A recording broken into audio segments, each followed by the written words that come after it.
పదవిని కాంక్షించకుండా నాకిది కావాలి నాకిది చెయ్యి అని అడగకుండా ఒక సామాన్య కార్యకర్తకైనా పర్వాలేదులే అనుకొని ఆ రోజు అంత త్యాగం చేస్తే ఈ రోజు అదే వైసీపీ పార్టీకి అవేవి గుర్తులేదు.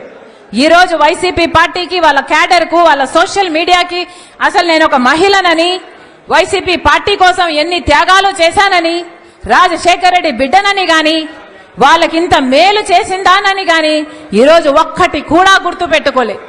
ఈరోజు మూకుమ్మడిగా నా మీద దాడులు చేస్తున్నారు. సిగ్గు ఎగ్గు లేకుండా ఉచ్చం నీచం లేకుండా వ్యక్తిగతంగా నన్ను టార్గెట్ చేస్తున్నారు.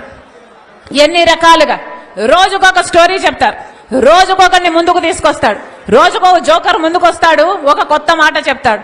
నిన్నైతే ఒకడు ఏకంగా ప్రణబ్ ముఖర్జీ పేరునే తీసుకున్నాడు.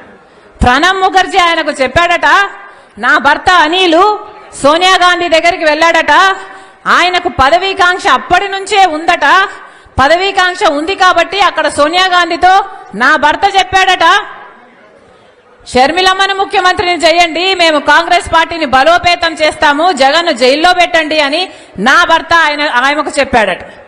ఏమైనా అర్థం ఉందా అని అడుగుతున్నాం. ఇప్పుడు ప్రణబ్ ముఖర్జీ గారు లేరు చెప్పటానికి.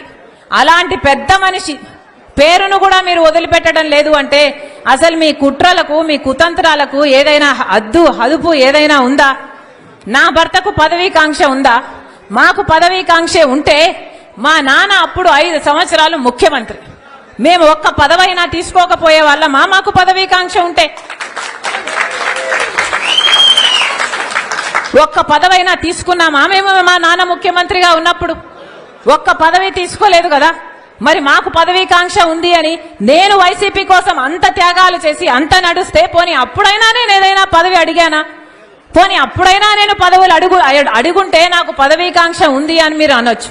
మేము పదవీకాంక్షలు ఉన్నోళ్ళమే అయితే అసలు మీకోసం మేము పాదయాత్ర చేయడం ఏంటి? నా కోసం నేను పాదయాత్ర చేసుకుంటే అర్థం ఉంది, కానీ మీకోసం నేను పాదయాత్ర చేసుకుంటే నాకెలా పదవులు వస్తాయి? అసలు ఇంగితం ఉండే మాట్లాడుతున్నారా? నా భర్త అంట సోనియా గాంధీ దగ్గరికి వెళ్ళాడట. నా భర్త వెళ్ళింది సోనియా గాంధీ గారి దగ్గరికి భారతిరెడ్డి గారితో పాటి మా వదినమ్మతో కలిసిపోయాడు. పోని నా భర్త షర్మిలమ్మను ముఖ్యమంత్రి చేయండి అని అడిగాడు అని అంటున్నారే, అది భారతిరెడ్డి గారి ముందు అడిగాడా వెనకాల అడిగాడా? పోనీ దీనికి భారతిరెడ్డి గారు ఏమైనా సాక్ష్యం చెప్తారా? ఏమైనా అర్థం ఉండి మాట్లాడుతున్నారా?